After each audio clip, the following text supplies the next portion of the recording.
Now, there's a lot of finer details in Griff's attacks that you're going to want to know if you don't want to suck with him. For now, we'll ignore his rip-off Pam attack and instead focus on his rip-off Carl attack. Times 5. So I mean, the first thing that anyone with eyes will notice about Griff's super is that it does different damage depending on how far away the target is. Just a single card here goes from dealing 482 damage to 903. If you want to know how fast the damage scales, then you're going to need some data points. And luckily, we've got plenty of tasty data points up here.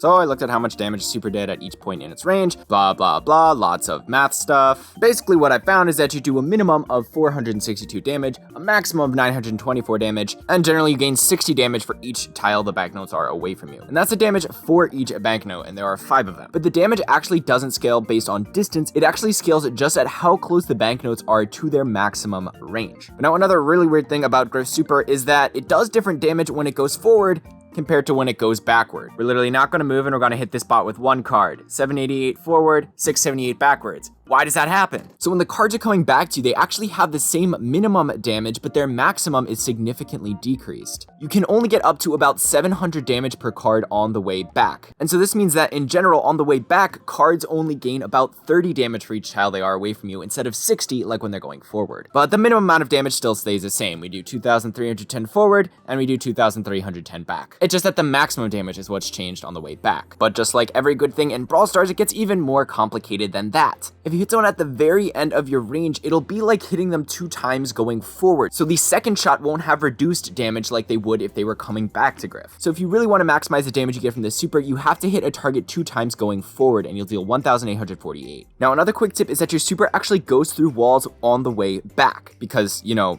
physics. So you can use this to your advantage by sort of staying where your opponents are so that way they get hit by the cards on the way back as well. And this can help you get a lot more damage on your opponents if you just stay with them. Just keep in mind that the notes do travel a bit slower on their way backward. You can actually make them come back faster if you move away from them because they have more distance to travel and they'll cover it in the same amount of time. Okay, it's time to wreck some noobs. Let's go to multiplayer. Looks like we've got a Griff mirror in here, so there are going to be a lot of Griff supers coming out. Okay, so I already got my super because I'm a pro gamer, so we're going to use this at max range so that we can do the most damage to that sprout, and we're going to kill him. If you do it up close, you can only get so much damage because like hitting 4 cards up close is the same as hitting 2 cards at max range. So typically you want to keep your opponents at max range when using your super. It's weird to think about because it's basically the opposite of his normal attack. You do more damage the farther away your opponents are. Let's go. We got the dub. There's no way they defend this. Okay, yeah, that was miscalculated. It's okay, we've got a super. We're just gonna kill this sprout very easily, just do an insane amount of damage.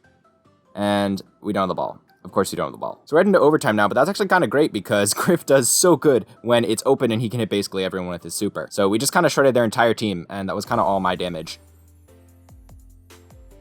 What the heck was that squeak doing? Okay, in my heart, I did win that game. Now let's talk about the one final aspect of a super that you need to know, which is the Supercharge, because if you want to actually use the super, you're gonna need to charge it up, and you can do that with your super, so you can just keep cycling the supers over and over again because you get so much Supercharge from it. Now the Supercharge, you end up getting scales just like the damage does. So if we hit this guy up close with just a single banknote, we're only gonna get a little bit of Supercharge. But when we hit this guy with one attack from really far away, we get a significantly higher amount of Supercharge. It's actually doubled just like the damage is when you're at max range. So if I haven't made it obvious by now, hitting people at the far end of your range is your best bet because it gets you more Supercharge and more damage for each person you hit. You need to hit 4 out of the 5 banknotes at close range if you want to get the same amount of Supercharge as you would get just by hitting 2 people at max range. And let me tell you, when a Primo's on top of you, it's not always that easy to hit 4 of your banknotes. That being said, it's still not bad to use your super at close range because if you hit 3 or 4 notes, you're going to be doing a similar amount of damage and getting a similar amount of Supercharge. But just generally, if you want to cycle your supers the quickest,